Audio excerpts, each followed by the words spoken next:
السلام عليكم ورحمة الله وبركاته، أهلا بكم حبايبنا في ثانية ثانوي. النهارده بقى جايين نكمل معاكم محاضرة النقل في النباتات. افتكر معايا واحدة واحدة احنا قلنا إيه المحاضرة اللي فاتت. أهم حاجة احنا قلناها المرة اللي فاتت إن والله يا دكتور إن عندي أنسجة الخشب هي اللي بتنقل المية، هي اللي بتنقل الماء، وأنسجة اللحاء هي اللي بتنقل الغذاء. صح؟ ده اللي احنا قلناه المرة اللي فاتت؟ أيوه يا دكتور ده اللي احنا قلناه المرة اللي فاتت. طب ايه بقى يا دكتور اللي احنا هناخده في المحاضره دي؟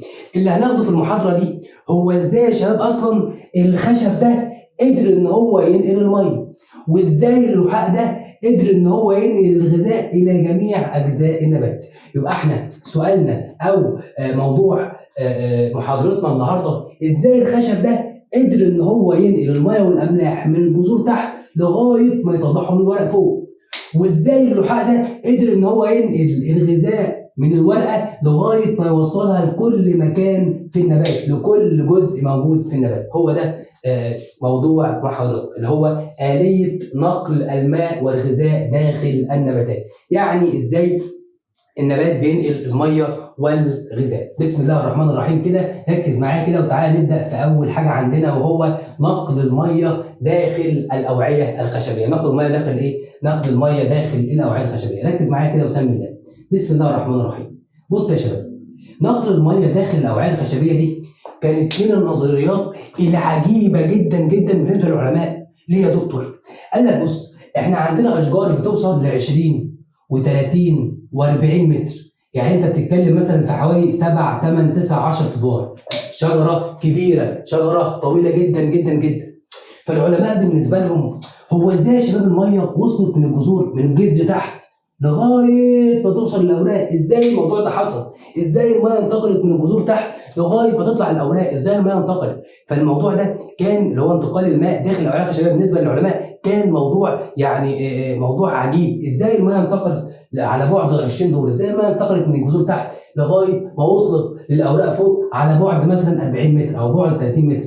اذا كان احنا لو عندنا بيت مثلا 7 8 ادوار، لو احنا عندنا بيت 7 8 ادوار، بعد الدور الثالث الميه ما بتطلعش غير بموتور. يعني بعد الدور الثالث في البيوت العاديه الميه ما بتطلعش غير بموتور.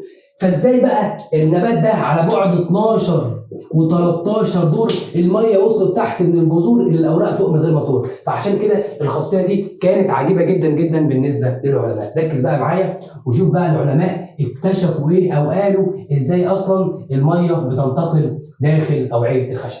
العلماء عندنا يا شباب اكتشفوا عندنا 4 نظريات، 3 منهم فيستك وواحده هي فعلا اللي بتفسر لي صعود الميه داخل اوعيه الخشب. اول خاصيه العلماء اكتشفوها هي خاصيه الضغط الجذري، ثاني خاصيه هي خاصيه التشرب، ثالث خاصيه هي الخاصيه الشعريه، ورابع خاصيه عندنا هي قوه التماسك والتلاصق والشد الناتج عن النتح. قوه التماسك والتلاصق والشد الناتج عن النتح. اول 3 خاصيات دول 3 خاصيات فيستك، يعني مش هم دول اللي بيفسروا صعود الميه، كل خاصيه منهم في قصور نظريه ليها، يعني نظريه بايظه. رابع نظريه عندنا التماسك والتلاصق والشد الناتج عن النتح، هي دي فعلا النظريه اللي بتفسر لي صعود الميه داخل اوعيه الخشب.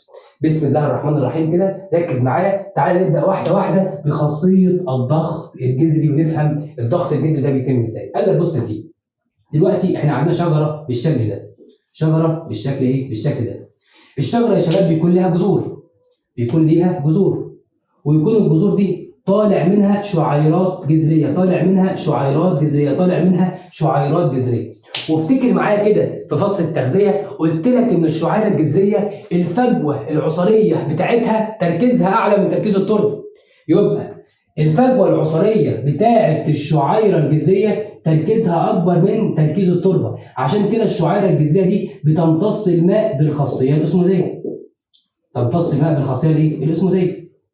ما لما يبقى التركيز بتاع الفجوه العصاريه بتاع الشعيره الجذريه تركيزها اعلى من تركيز التربه، فالميه هتنتقل من التركيز الاقل اللي هو التربه الى التركيز الاعلى اللي هو الشعيره الجذريه بالخاصيه الاسموزيه. صح.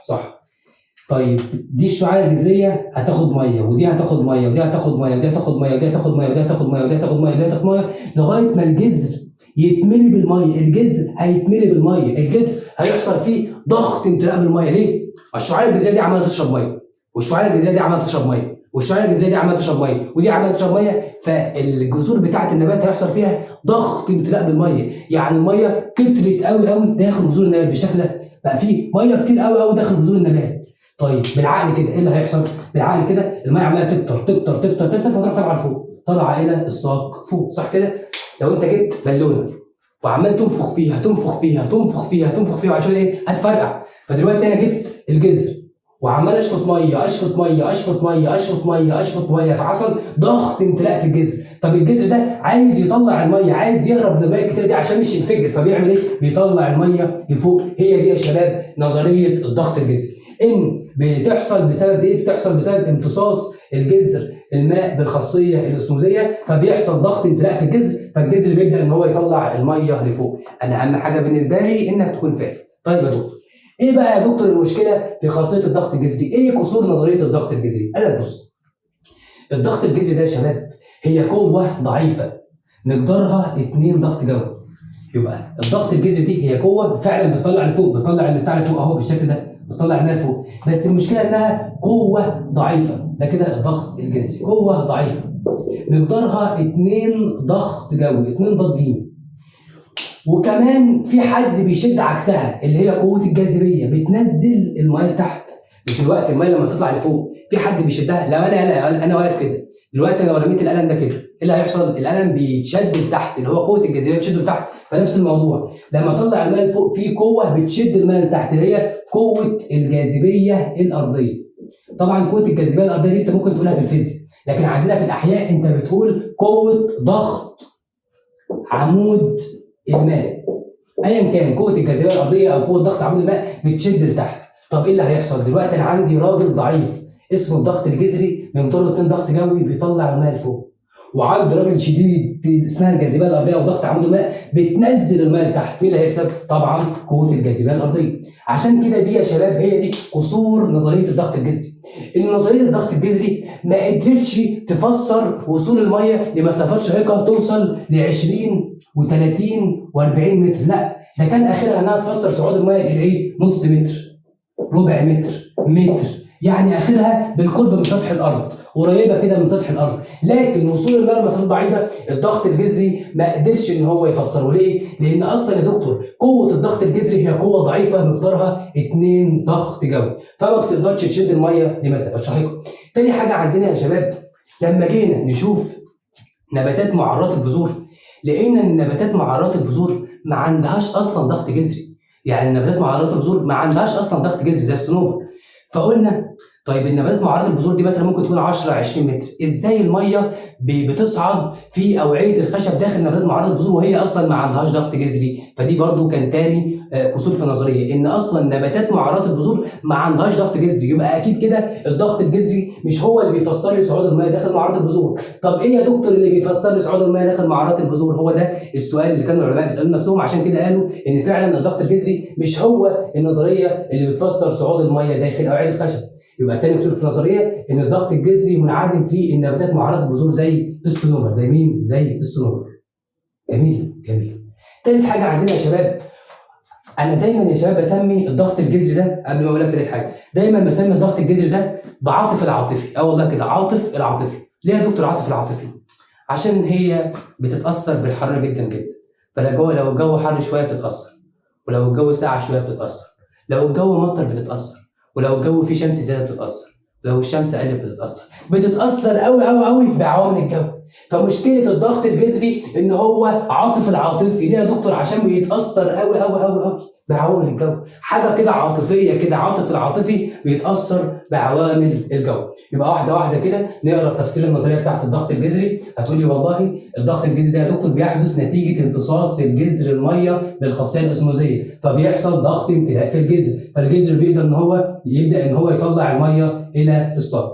يبقى الضغط الجذري يحدث نتيجه امتصاص الجذر الماء بالخاصيه الاسموزيه، فيحدث ضغط امتلاء في الجذر، فيبدا الجذر يطلع الميه الى اعلى. طيب ايه يا دكتور مشكله بقى او قصور نظريه الضغط الجذري؟ هتقولي والله ان قوه الضغط الجذري لا تزيد عن 2 ضغط جوي في احسن العائلات. احسن العائلات او احسن النباتات الضغط الجذري او قوه الضغط الجذري ما بتزيدش عن 2 ضغط جوي، فهي قوه ضعيفه ما قدرتش انها توصل لي الميه الى مسافات بعيده توصل ل 20 و30 متر، لا ده كان اخرها ربع متر، نص متر، متر، فما قدرش انها توصل الميه لمسافات شاهقه، ودي كانت قصور النظريه بتاعه الضغط الجذري. تاني حاجه عندنا ان في نباتات اصلا زي النباتات معرضه البذور ما عندهاش ضغط جذري، يبقى النباتات معرضه البذور اصلا ما عندهاش ضغط جذري، وده كان تاني قصور عندي في النظريه. تالت حاجه عندنا ان هو العاطفي ليه؟ لانه يتاثر بعوامل الجو بشده جدا جدا، يعني الجو لو حر يتاثر، الجو لو ساقع يتاثر، في مطر يتاثر، لو في شمس زياده يتاثر، فهو بيتاثر جدا جدا بعوامل الجو، ودي كان ثالث قصور نظريه عندي في خاصيه الضغط الجذري. تمام. طيب كده احنا خدنا نظريه الضغط الجذري. لو انت فهمت نظريه الضغط الجذري اكتب تحت في التعليقات ضمن، ما فهمتش قول لي انت ايه الحته اللي انت مش فاهمها واكتب سؤالك تحت في التعليقات. تاني نظريه معانا يا شباب وهي خاصيه نظريه التشرب. ايه خاصيه نظريه التشرب؟ لا يا دكتور ده التشرب ده لعبتي. ركز بقى معايا يا دكتور، انا اللي هقول لك بقى وانا اللي هشرح خاصيه التشرب دي. ركز معايا. بص يا سيدي، احنا كان عندنا الاوعيه الخشبيه، وانت يا دكتور المره اللي فاتت قلت لي ان الوعاء الخشبي ده بيتغلظ باللجنين، وكمان اصلا بيتكون من السليلوز. يبقى الوعاء الخشبي ده فيه لجنين وفيه سليلوز. ايوه يا عم، ايه المشكله يا دكتور؟ المشكله يا دكتور ان اللجنين والسليلوز ده انت برضو كنت قايل لي ان هي مواد غرويه. يعني ايه مواد غرويه؟ يعني مواد محبه للميه. طب يا دكتور المواد الغرويه دي بتعمل ايه؟ المواد الغرويه دي بتتشرب الماء. ايوه تشرب الماء. ايوه بالظبط كده، تشرب الماء بالاسلوب ده. فالاوعيه الخشبيه، جدران الاوعيه الخشبيه بتتكون من الليجنين والسليلوز، والليجنين والسليلوز دي مواد غرويه، والمواد الغرويه دي بتتشرب الماء. طيب يا سيدي ايه اللي هيحصل؟ اللي هيحصل يا دكتور ان جدران الاوعيه الخشبيه هتتشرب الماء بالشكل ده. ليه يا دكتور هتشرب الماء؟ لانها بتتكون من مواد غرويه اللي هو الليجنين والسليلوز، والمواد دي تتشرب الماء. هتتشرب الماء. الميه يا عم هتمشي داخل الجدران. طب ايه يا دكتور؟ ايه قصور النظريه دي؟ قصور النظريه دي انها فعلا فسرت لي صعود الميه داخل او على الجدران الخشبيه. اهي الميه دي ماشيه على الجدران الخشبيه، لكن ما فسرتليش صعود الميه داخل التجاويف. يعني تخيل كده، انا لو عندي ماسوره ميه، هل الميه هتمشي على الاطراف بتاعه الماسوره، على حواف الماسوره، ولا هتمشي في التجويف بتاع الماسوره؟ يا دكتور اكيد الميه هتمشي في التجويف بتاع الماسوره. يا عم انا لو عندي طريق بالشكل ده، العربيات هتمشي على طول الطريق، ولا العربيات هتمشي في الطريق نفسه؟ فهي دي كانت قصور نظريه خاصيه التشرب. ليه يا دكتور؟ قال لي فعلا خاصيه التشرب ده لها دور محدود في صعود الماء. ليه؟ لان الميه اصلا بتسير في التجاويف. الميه بتسير فين؟ الميه بتسير في التجاويف، اللي هو التجاويف الفاضيه دي، وليس في الجدران فقط. خاصيه التشرب يا شباب فسرت لي صعود الميه على الجدران، لكن هي ما فسرتليش صعود الميه على او صعود الميه داخل التجاويف. وهي دي كانت قصور نظريه التشرب. هي فعلا فسرت لي صعود الميه على الجدران، لكن المشكله ان هي ما فسرتليش صعود الميه في التجاويف. ليه؟ لان التجاويف دي اصلا هي اللي بيمشي فيها الميه. يعني مش معقول مثلا هسيب الطريق كله وهمشي على الجدران وهمشي على الحواف، اكيد لازم امشي في التجويف الموجود ده. وهي دي يا شباب كانت قصور نظريه التشرب. تعالى كده واحده واحده نقرا تفسير النظريه وقصور النظريه. اول حاجه قال لك ان خاصيه التشرب دي ان جدران الاوعيه الخشبيه تتكون من السليلوز والليجنين، وانا قايل لك ان السليلوز والليجنين دي مواد غرويه، والمواد الغرويه دي محبه للميه، يعني بتتشرب الميه عادي جدا يا باشا. اهو المواد الغرويه او الجدران الخشبيه اللي هي بتتكون مواد غرويه تشربت الميه عادي جدا. ايه بقى يا دكتور قصور النظريه؟ قال لك والله ان خاصيه التشرب دي ليها دور محدود جدا في صعود الماء. ليه؟ لانها بتفسر صعود الماء على الجدران فقط. الميه ماشيه على الجدران فقط، لكنها لم تفسر صعود الميه او مرور الميه داخل التجاويف. وهي دي كانت قصور نظريه او خاصيه التشرب. ثالث خاصيه معانا يا شباب وهي نظريه الخاصيه الشعريه. يعني ايه بقى يا دكتور الخاصيه الشعريه دي؟ بص، الخاصيه الشعريه دي يا شباب باختصار ان الميه منسوبها بيرتفع داخل الانبوبه الضيقه. يعني نلاقي مثلا لو احنا جبنا انبوبه ضيقه هتلاقي ان منسوب الميه بيرتفع داخل الانبوبه الضيقه دي. فقال لك والله ان الخاصيه الشعريه يرتفع الماء في الاوعيه الخشبيه لانها من الانبوبه الضيقه. انا لسه قايل لك ان الانابيب الضيقه منسوب المياه بيرتفع فيها. فانا قلت لك والله ان الاوعيه الخشبيه، او العالم ده قال لك ان الاوعيه الخشبيه اصلا وعاء ضيق، فالمفروض ان منسوب المياه يرتفع فيها. طيب طبعا ضيقه يا باشا، قطرها من 3 الى نص مللي، من 3 من 10 مللي الى نص مللي. تمام. يبقى ترتفع الماء في الاوعيه الخشبيه لانها من الانابيب الضيقه، قطرها من 3 من 10 الى نص مللي.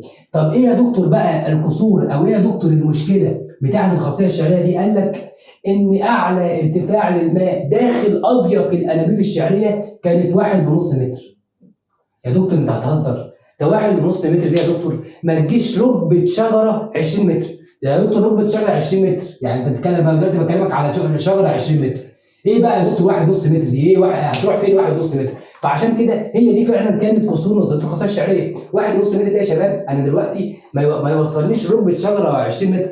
انا عايز اعرف او عايز افسر ازاي الميه بتنتقل الى مسافات بعيده، مسافات شيقه 20 و30 و40 متر. لكن 1.5 متر ده هو ارتفاع كويس، لكن بالنسبه للنبات او بالنسبه للمسافات اللي بتمشيها الميه داخل النباتات 20 و30 و40 متر يعتبر ارتفاع قليل جدا. واحده تعالى كده نقرا تفسير النظريه. هتقول لي والله يرتفع الماء في الاوعيه الخشبيه لانها من الانابيب الضيقه اللي قطرها بيوصل ما بين 3 الى نص متر. طيب ايه يا دكتور اصول النظريه؟ هتقول لي والله ان اقصى ارتفاع الماء في اضيق الانابيب كان عباره عن 150 سم، يعني 1.5 متر يعني. طبعا 1.5 متر ده بالنسبه للنبات ده يعتبر ارتفاع صغير. رابع خاصية معانا يا شباب، وهي خاصية قوى التماسك والتلاصق وقوى الشد الناتج عن النتح.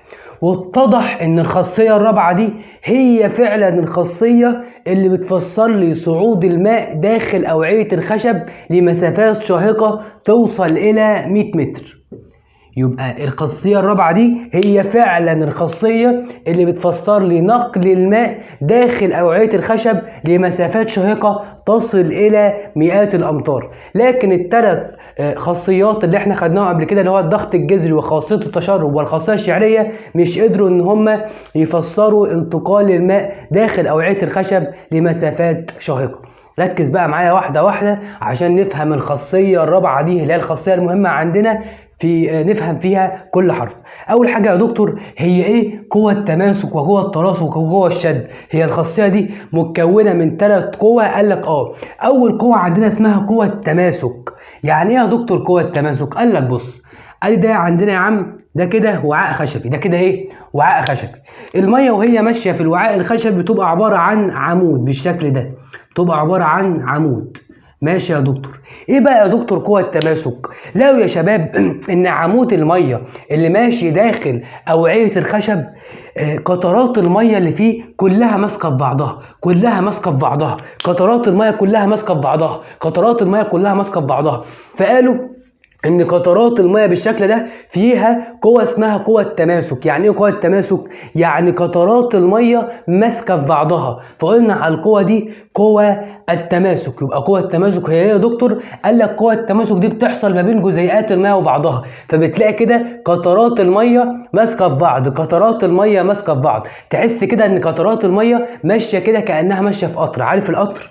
بتلاقي القطر كده كله ماسك في بعض، كله ماسك في بعض، كله ماسك في بعض. عشان ايه؟ عشان يتحرك. نفس الموضوع قطرات الميه وهي ماشيه داخل اوعيه الخشب بتكون كلها ماسكه في بعضها، وبنقول على دي انها اسمها قوه التماسك. وقوه التماسك دي بتحصل ما بين جزيئات الميه وبعضها. تاني قوة عندنا هي اسمها قوة التلاصق. ايوه يا دكتور، قوة التلاصق دي بتحصل ما بين مين ومين بقى؟ قال لك قوة التلاصق دي بتحصل ما بين جزيئات المية وجدران الأوعية الخشبية. قوة التلاصق دي بتحصل ما بين جزيئات او قطرات المية وجدران الأوعية الخشبية. يعني ايه يا دكتور؟ يعني قطرات المية هتبدأ انها تمسك في جدران الأوعية الخشبية. ايه؟ قطرات المية اللي هي القطرات دي هتبدأ انها تلتصق او تمسك في جدران الأوعية الخشبية. ايوه يا شباب، هتبدأ انها تلتصق في جدران الأوعية الخشبية. طب ازاي يا دكتور قطرات المية دي هتبدأ انها تلتصق في جدران الأوعية الخشبية؟ قال لك ركز معايا، مش انا قايل لك ان جدران الأوعية الخشبية دي بتتكون من مواد غروية محبة للمية؟ ايوه يا دكتور، انت قلت لي ان الجدران بتاعت الأوعية الخشبية دي بتتكون من مواد غروية، والمواد الغروية دي مواد محبة للماء. طيب انت لما تشوف واحد بيحبك بتعمل ايه؟ بتحضنه، بتلزق فيه. نفس الموضوع قطرات الميه لما بتشوف المواد الغرويه اللي موجوده في الجدار بتبدا انها تلتصق فيه، تمسك فيه. طب يا دكتور بقى سؤال، خلاص احنا عرفنا ازاي قوة التناسق دي بتحصل وليه قوة التناسق دي بتحصل. قلت لي والله قوة التناسق دي بتحصل ما بين جزيئات الميه وجدران الاوعيه الخشبيه. طب واي ليه جزيئات الميه بتمسك في جدران الاوعيه الخشبيه؟ هتقول لي اصل جدران الاوعيه الخشبيه بتتكون من مواد غرويه، فهتبدا جزيئات الميه تمسك في المواد الغرويه. بيحبوا بعض يا اخي، هيبداوا يمسكوا في بعض. طب السؤال دلوقتي يا دكتور، هي قوة التناسق دي ايه فايدتها؟ قال لك بص، هو انا دلوقتي لو مسكت في عقله، صح؟ مسكت في عقله، هداني ماسك في العقله ليه؟ قال لي يا دكتور والله هدينك ماسك في العقله عشان ما تقعش في الارض. هتمسك القلم ده عشان ما يقعش في الارض. نفس الموضوع، كنت قطرات الميه بتدنها بتمسك في جدران الاوعيه الخشبيه عشان ما تقعش في الارض وتدنها طالعه لفوق الى الاوراق. ما هي دلوقتي انا عندي قوه الجاذبيه بتشد عمود الميه ده لاسفل، يبقى قوة الجاذبية بتشد عمود المية ده لأسفل. طب ايه اللي يخلي عمود المية ده ما ينزلش او بسبب القوة الجاذبية؟ هتقول والله اللي ما يخليش عمود المية ده ينزل لأسفل بسبب القوة الجاذبية ان قطرات المية تبدأ انها تمسك في حاجة، تبدأ انها تمسك في جدران الأوعية الخشبية. زي ما انت بالظبط لما تيجي تمسك في عقلة ما بتقعش في الارض. ليه؟ لانك ماسك في حاجة، متشعلق في حاجة. نفس الموضوع، عشان ما اقعش لأسفل بسبب قوة الجاذبية الأرضية محتاج ان انا امسك في حاجة او اتشبث بحاجة، وهي دي قوة التلاصق اللي بتحصل ما بين جزيئات المية وجدران الأوعية الخشبية. طيب تالت قوة معانا، وهي بقى فعلا بقى دي القوة اللي بتفسر لي صعود المية في أوعية الخشب، او دي اهم قوة معانا، وهي قوة الشد. وقوة الشد دي يا شباب بتحصل بسبب النتح. ايه يا دكتور قوة الشد وازاي بتحصل بسبب النتح؟ ركز بقى معايا واحدة واحدة عشان افهمك قوة الشد دي بتحصل ازاي. طيب بص يا سيدي، انا دلوقتي عندي اهو رسمه نبات. اول حاجه تحت عندي هنا دي الشعيره الجذريه، ودي خلايا القشره اللي موجوده بعد الشعيره الجذريه. بعد كده عندي الخشب اللي موجود في الجذر. ما هو الشعيره الجذريه بتبدا انها تودي الميه على الخشب اللي موجود في الجذر، ويبدا الخشب اللي موجود في الجذر يودي على الخشب الاكبر منه شويه اللي هو الخشب اللي موجود في الساق، ويبدا الخشب اللي موجود في الساق يوزع الميه على الورقه. طيب الورقه يا دكتور كانت بتتكون من ايه؟ والله الورقه كانت بتتكون من بشره عليا وخلايا النسيج المتوسط اللي هو نسيج عمادي، وكمان نسيج اسفنجي. بعد كده البشره السفلى. ركز بقى معايا واحده واحده عشان افهمك قوة الشد دي بتحصل ازاي. بص يا سيدي، انا عندي الحته دي اللي موجوده في الفراغ دي اسمها الغرف الهوائيه، والغرف الهوائيه دي يا شباب بتكون فيها ميه. بتكون فيها ايه؟ بتكون فيها ميه. تمام؟ يبقى الغرف الهوائيه دي بتكون فيها ميه. ببدا ان انا اعمل من الغرف الهوائيه دي عمليه النتح. يعني ايه يا دكتور عمليه النتح؟ يعني عمليه خروج الميه. فهبدا دلوقتي ان انا اعمل من الغرف الهوائيه دي خروج ميه اللي هو عمليه نتح. يعني ليه؟ عشان النبات يبدا ان هو يرطب على نفسه. بص، النتح في النبات زي العرق في الانسان، فهيبدا والله النبات يعمل عمليه النتح عشان ايه؟ عشان يرطب على نفسه. ادي يا عم عملنا عمليه النتح والميه خرجت من الغرف الهوائيه. طب يا دكتور دلوقتي النبات محتاج بعد شويه ان هو يعمل عمليه نتح تاني، هيعمل ايه؟ قال لك والله النبات هيبدا يجيب ميه من الخلايا النسيج الاسفنجي. هيبدا يشد ميه من خلايا النسيج الاسفنجي، هيبدا يشد ميه من خلايا النسيج الاسفنجي ويحطها في الغرف الهوائيه، وتبدا الغرف الهوائيه تطلع الميه دي في عمليه النتح. طب يا دكتور الغرف الهوائيه او النبات محتاج ان هو يعمل نتح تاني، هيجيب ميه منين؟ هيبدا برضو يجيب ميه من خلايا النسيج الاسفنجي، فيبدا ان هو يعمل عمليه النتح والميه تخرج تاني. وبعد كده يجيب ميه منين؟ من خلايا النسيج الاسفنجي. بعد كده نعمل عمليه النتح ميه منين؟ من خلايا النسيج الاسفنجي. بعد كده نعمل عمليه النتح. طب يا دكتور خلايا النسيج الاسفنجي دي دلوقتي ما عادش فيها ميه، خلايا النسيج الاسفنجي دي دلوقتي عطشانه عايزه تجيب ميه، هتجيب ميه منين؟ قال لك والله خلايا النسيج الاسفنجي لما تعطش هتجيب ميه من الخلايا اللي موجوده جنبها. طيب يا دكتور دلوقتي الخلايا اللي موجوده جنبها عمال يتشد منها ميه وتروح لخلايا النسيج الاسفنجي. طب الخلايا اللي موجوده جنبها دي هتجيب ميه منين؟ قال لك هتجيب ميه من الخلايا اللي موجوده جنبها. طب الخلايا اللي موجوده جنبها يا دكتور دي الميه قلت فيها، هتجيب ميه منين؟ قال لك من الخلايا اللي موجوده جنبها. والخلايا اللي موجوده جنبها هتجيب من اللي جنبها، والخلايا اللي موجوده جنبها هتجيب من اللي جنبها، والخلايا اللي موجوده جنبها هتجيب من جنبها، والخلايا اللي موجوده جنبها هتجيب من جنبها، والخلايا اللي موجوده جنبها هتجيب من اللي جنبها، والخلايا اللي موجوده جنبها هتجيب من جنبها. الله، والخلايا اللي موجوده جنبها هتجيب من الشعيره الجذريه. يبقى دلوقتي بسبب عمليه النتح اللي موجوده في الورقه دي بدات ان انا اشد ميه من الجذر تحت. ببدا ان انا اخليها اجيب كل خليه تبدا تجيب من اللي قبلها لغايه ما توصل الى الجذور الى اسفل. يبقى عمليه الشد دي عمليه جذبت الميه، يعني شوف الورقه هي اللي بتعمل النتح، فعمليه الشد دي مع ان اصلا النتح بيحصل في الورقه، لكن عمليه الشد او عمليه النتح دي هي المسببه ان احنا جبنا الميه من الشعيره الجذريه تحت. كل خليه بتجيب ما قبلها، كل خليه بتجيب ما قبلها لغايه ما وصل الميه الى خلايا النسيج الاسفنجي، وهي دي يا شباب قوة الشد. وهي قوة الشد دي هي القوة المهمة عندنا. لو انت فهمت خاصية او نقل الماء داخل اوعية الخشب اكتب لنا ضن تحت. ولو انت عندك اي سؤال في نقل الماء داخل اوعية الخشب اكتبه في التعليقات واكتب الاستفسار بتاعك واحنا ان شاء الله هنرد عليك. طبعا لو انت فهمته اكتب ضن. طيب احنا كده يا شباب خلصنا نقل الماء داخل اوعية الخشب. اتكلمنا ان في 4 نظريات اللي هو الضغط الجذري وخاصية التشرب والخاصية الشعرية وقوة التماسك والتلاصق وقوة الشد الناتج عن النتح.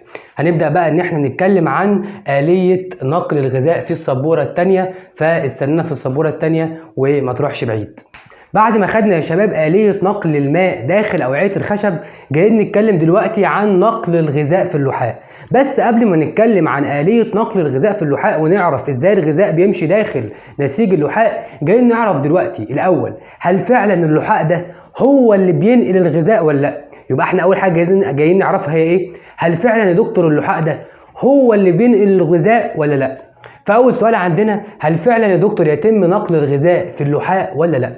فعشان نعرف إجابة السؤال ده شفنا تجربة العالم ميتلر. اسمه العالم إيه؟ اسمه العالم ميتلر. العالم ميتلر استخدم في تجربته حشرة اسمها حشرة المن. إيه يا دكتور حشرة المن دي؟ قال لك حشرة المن دي ده حشرة بتتغذى على غذاء النبات. بتتغذى على إيه؟ على غذاء النبات. إزاي يعني يا دكتور؟ بص يا سيدي، حشرة المن دي بتروح مادة فمها الثاقب في أنبوبة ما في النبات اللي هو اللحاء يعني، وتروح شفطة منه الغذاء. زي ما انت كده بالظبط الناموسة بتيجي تاخد منك الدم من ايه؟ من أوعية الدموية بتاعتك. الناموسة بتروح مدخلة فمها الثاقب داخل الوعاء الدموي بتاعك وتبدأ انها تسحب الدم منك. نفس الموضوع، حشرة المن دي بتروح مادة فمها الثاقب داخل أنبوبة في النبات وشفطة منه الغذاء. طيب العالم ميتلر بقى عمل ايه عشان يكتشف هل فعلا الغذاء ينتقل في اللحاء ولا لا؟ عمل ايه؟ بص يا سيدي، راح جايب حشرة المن وخلى حشرة المن تبدأ انها تتغذى على غذاء النبات او تبدأ انها تمد فمها الثاقب داخل النبات. طب عمل ايه يا دكتور عشان يعرف هل فعلا الأنبوبة دي أنبوبة لحاء ولا مش أنبوبة من اللحاء؟ أول حاجة راح فاصل فمها عن جسمها، يعني شال الجسم عن الفم، فصل الجسم عن الايه؟ فصل الجسم عن الفم، وراح واخد الجزئيه دي ومحللها تحت الميكروسكوب. عرفنا يا شباب ان الانبوبه دي عباره عن انبوبه غرباليه. يبقى احنا عرفنا ايه؟ ان الانبوبه دي انبوبه غرباليه، والحاجات اللي ماشيه داخل الانبوبه الغرباليه هي عباره عن غذاء. بالظبط يا دكتور، عباره عن سكروز وعباره عن احماض امينيه. طبعا يا شباب السكروز ده هو سكر القصب، وهو يعتبر سكر ثنائي او هو اصلا سكر ثنائي. يبقى دلوقتي الانبوبه دي طلعت الايه؟ طلعت الانبوبه الغرباليه او اللحاء يعني. طيب الانبوبه الغرباليه دي يا دكتور طلع ماشي فيها ايه؟ قال لك والله طلع ماشي فيها سكروز واحماض امينيه اللي هو الغذاء يعني. يبقى ينفع يا دكتور اقول فعلا ان اللحاء هو اللي بينقل الغذاء؟ ايوه يا ابني، ما كده اللحاء هو اللي بينقل الغذاء. يبقى اول سؤال عندنا هل فعلا يا دكتور يتم نقل الغذاء في اللحاء ولا لا؟ قلنا والله جبنا الجزئيه دي وشفنا الانبوبه الغرباليه ماشي فيها ايه. لقينا الانبوبه الغرباليه ماشي فيها سكروز واحماض امينيه اللي هو الغذاء يعني. اذا الانبوبه الغرباليه اللي هو اللحاء يعني بينقل الغذاء. تمام. دي اول تجربه. جبنا حشره المن خليناها انها تتغذى على النبات، يعني تمد فمها الثاقب في النبات وتاخد منه الغذاء، فشلنا فمها عن جسمها وجبنا الحته دي نحلها تحت الميكروسكوب. لقينا ان فمها كان موجود داخل الانبوبه الغرباليه، والانبوبه الغرباليه دي كان ماشي فيها الغذاء اللي هو السكروز والاحماض الامينيه. تمام. تمام. تاني حاجة عندنا يا شباب، هل فعلا يا دكتور اللحاء ده ينقل الغذاء إلى جميع أجزاء النبات ولا لا؟ يبقى احنا دلوقتي خلاص عرفنا إن فعلا يا دكتور اللحاء هو اللي بينقل الغذاء. تاني سؤال عندنا بقى عايزين نعرفه، هل اللحاء ده يا دكتور بينقل الغذاء إلى جميع أجزاء النبات ولا لا؟ يعني مثلا اللحاء ده بيقدر إن هو ينقل الغذاء الأعلى إلى الأوراق وإلى الثمار وإلى الأزهار ولا لا؟ وهل فعلا بيقدر إن هو ينقل الغذاء إلى أسفل إلى الجذور وإلى السيقان ولا لا؟ فعشان نعرف الكلام ده شفنا تجربة العالم رابيدون وبور سنة 1945. واخد بالك؟ سنة 1945 يا شباب كان لسه أصلا في بلاد لسه ما تكونتش. كان ولاد عمنا البعدة بعد ما ألمانيا عملوا فيهم المحرقة وحرقوهم، حرقوا 6 مليون منهم، جم لفلسطين وكاتبين كده لافتات بتاعتهم والنبي مش تعملوا فينا زي ما الألمان عملوا فينا، وخدناهم وقعدناهم معززين مكرمين بيعملوا الطقوس بتاعة دينهم في كل امان وسلام. بس زي ما تقول كده عرق الخيانه موجود فيهم، ما يقعدوش في البلد بقى معززين مكرمين ويقعدوا ساكتين، لا ده يسرقوا الارض بتاعة البلد. يعني انا خدتك، يعني انا جزيت ان انا خدتك وقعدتك عندي وسكنتك، بدل ما كنت هناك بتتحرق يالا وعاملين فيك مجازر هناك في اوروبا، جيت قعدت عندي وكمان عايز تسرق ارضي. فهم عرق الخيانه فيهم. يقول لك شعب الله المختار. مختار مين يابا؟ ده انت لا خايل من هنا للسنه الجايه. المختار قال ايوه هم دول. المهم، هل فعلا يا شباب ينقل اللحاء الغذاء الى جميع اجزاء النبات ولا لا؟ وعشان نعرف هل فعلا اللحاء ينقل الغذاء الى جميع اجزاء النبات ولا لا، شفنا تجربه العالم رابيدون والعالم بور سنه 1945، يعني قبل ما دوله اللي هم بيقولوا عليها دوله يعني تتعمل. سنة 1945 راح العالم رابيدون وبور جايبين نبات الفول، ايوه نبات الفول بتاعنا العادي اللي احنا بناكله وبنفطر بيه زي الفل ده. سنة 1945 راحوا جايبين نبات الفول وخلوا نبات الفول يعمل عملية بناء ضوئي. طب يا دكتور احنا عشان نعمل عملية البناء الضوئي محتاجين ايه؟ قال لك والله محتاجين مية عادي، مية زي اي بناء ضوئي، مية وثاني اكسيد الكربون، وهنحولهم في عملية البناء الضوئي الى جلوكوز C6H12O6. صح. بس قال لك انا مش هجيب ثاني اكسيد الكربون العادي اللي هو C612، لا انا مش هجيب الراجل ده، انا هجيب ثاني اكسيد الكربون المشع اللي هو C614، يعني في 2 نيوترون زياده اللي هو اسمه ايه؟ اسمه الكربون المشع. يبقى احنا هنستخدم هنا الكربون المشع اللي هو C14، فبالتالي الجلوكوز اللي هيتكون هيكون فيه C14. طب سؤال يا دكتور، هو احنا ليه استخدمنا C14؟ قال لك والله استخدمنا C14 لانه نعرف ان احنا نتتبعه داخل اجزاء نبات الفول. يعني بص C14 ده يا شباب بالنسبه للعلماء هي حاجه كده بتنور في الضلمه، يعني يقدروا ان هم يبحثوا بيها عن الجلوكوز بسهوله. تمام. فبدأوا العلماء ان هم يبحثوا عن الجلوكوز في نبات الفول، فلقوا ان الجلوكوز موجود فوق في الاوراق، وكمان الجلوكوز انتقل تحت الى الجذور الى اسفل، وكمان الجلوكوز موجود في الساق. قال لك ادام الجلوكوز اللي هو الغذاء اتوزع الى جميع اجزاء النبات، ما هو الجلوكوز دلوقتي موجود في جميع اجزاء النبات، اذا اللحاء ينقل الغذاء الى جميع اجزاء النبات، يعني نقل الغذاء الى اعلى. ايوه يا دكتور، نقل الغذاء الى الاوراق والى الثمار والى الازهار، ونقل الغذاء الى اسفل الى الساق والى الجذور. اذا اللحاء ينقل الغذاء الى جميع اجزاء النبات. بص تجربتين يعني ملهمش معنى قوي، انا حاولت ان انا اخليهم بالنسبه لك ليهم معنى، هل يتم نقل الغذاء في اللحاء، وجاوبنا عليهم بتجربه العالم ميتلر، وهل يتم نقل اللحاء او هل ينقل اللحاء الغذاء الى جميع اجزاء النبات، وجاوبنا عليها بتجربه رابيدون وبور سنه 1945. دلوقتي بقى يا شباب بعد ما جاوبنا على السؤالين دول وبعد ما عرفنا التجربتين عندنا اللي هو تجربه العالم ميتلر وتجربه رابيدون وبور، جايين بقى اخر حاجه نعرف هل هو ازاي يا دكتور الغذاء بينتقل داخل اللحاء، ايه آلية نقل الغذاء في اللحاء. طيب واحده واحده بقى وافتكر معايا، دي يا سيدي انبوبه غرباليه، وانا قلت لك ان الانبوبه الغرباليه بيبقى فيها حاجه اسمها حواجز غرباليه. يعني ايه يا دكتور حواجز غرباليه؟ يعني كده حواجز فيها خرام فقلنا عليها غرباليه. طيب هو احنا اصلا ليه يا دكتور سميناها انبوبه غرباليه؟ قال لك لانها مخرمه زي الغربال. عارف الغربال اللي انتوا بتعملوه في الدقيق؟ نفس الموضوع، هي مخرمه زي الغربال فقلنا عليها انبوبه غرباليه. طيب الانبوبه الغرباليه دي يا دكتور بيكون فيها ايه؟ قال لك الانبوبه الغرباليه دي بيكون فيها خيوط سيتوبلازميه. خيوط سيتوبلازميه بيكون ماشي فيها ايه؟ خيوط سيتوبلازميه بيكون ماشي فيها ايه؟ خيوط سيتوبلازميه. يبقى الانبوبه الغرباليه بيكون ماشي فيها خيوط سيتوبلازميه. الخيوط السيتوبلازميه يا شباب وهي ماشيه في الانبوبه الغرباليه بتعمل حاجه عندنا اسمها الحركه السيتوبلازميه. اسمها ايه؟ الحركه السيتوبلازميه.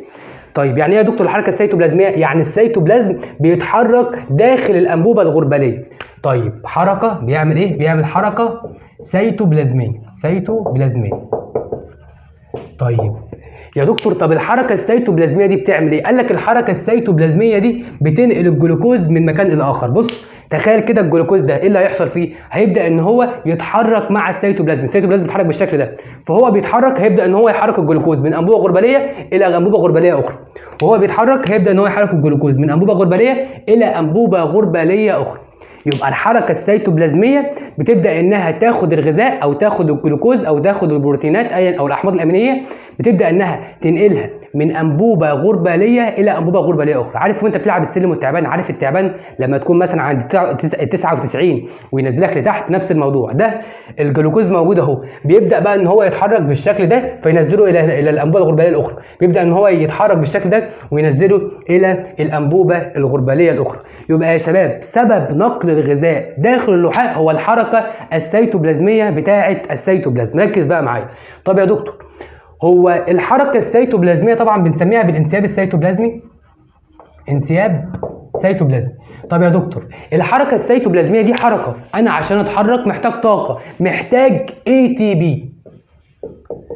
طب يا دكتور الانبوبه الغرباليه دي ما فيهاش ميتوكوندريا ولا فيها نواه، هتجيب ATP اللي هي محتاجاها للحركه السيتوبلازميه منين؟ قال لك جنب الانبوبه الغرباليه بيكون في خلايا مرافقه. بيكون فيها ايه؟ خلايا مرافقه. الخلايا المرافقه دي زيها زي اي خليه، بيبقى فيها نواه وفيها سيتوبلازم وفيها ميتوكوندريا كتير. فيها ايه؟ ميتوكوندريا كتير. فالميتوكوندريا هنبدا فيها ان احنا نأكسد الجلوكوز فنكون الطاقه. الروابط اللي داخل الجلوكوز هتتكسر فهنكون الطاقه، ونبدا ان احنا ناخد الطاقه دي ونخزنها في جزيء ATP. طب يا دكتور ATP هينتقل ازاي من الانبوبه الغرباليه الى من الخلايا المرافقه الى الانبوبه الغرباليه؟ يبقى ATP بيتحرك من الخلايا المرافقه الى الانبوبه الغرباليه عن طريق فتحات اسمها البلازموديزما. عن طريق فتحات اسمها ايه؟ البلازموديزما. يبقى البلازموديزما هي فتحات موجوده في جدار الانبوبه الغرباليه بتوصل ما بين السيتوبلازم بتاع الخلايا المرافقه الى السيتوبلازم بتاع الانبوبه الغرباليه. طيب سؤال بقى يا دكتور اخر حاجه، هو نقل الغذاء او سرعه نقل الغذاء داخل الانبوبه الغرباليه بتتاثر بايه؟ قال لك نقل الغذاء داخل الانبوبه الغرباليه بيتاثر بحاجتين، بدرجه الحراره وبتتاثر كمان بتركيز الاكسجين. طب واحده واحده يا دكتور ليه بتتاثر بدرجه الحراره؟ قال لك والله العلماء لقوا ان عند خفض درجه الحراره نقل الغذاء داخل الانبوبه الغرباليه بيقل. طب ليه يا دكتور نقل الغذاء داخل الانبوبه بيقل عند خفض درجه الحراره؟ قال لك بص يا شباب، اكسده الجلوكوز داخل الميتوكوندريا دي عشان نكون الطاقه دي بسميها بالتنفس الخلوي. بسميها بعمليه التنفس الخلوي. وعمليه التنفس الخلوي دي عشان تتم محتاجه انزيمات، والانزيمات بتتاثر بدرجه الحراره. فعند خفض درجه حراره الجو بيبدا يقل معدل نقل الغذاء داخل الانبوبه الغرباليه. يبقى عند خفض درجه الحراره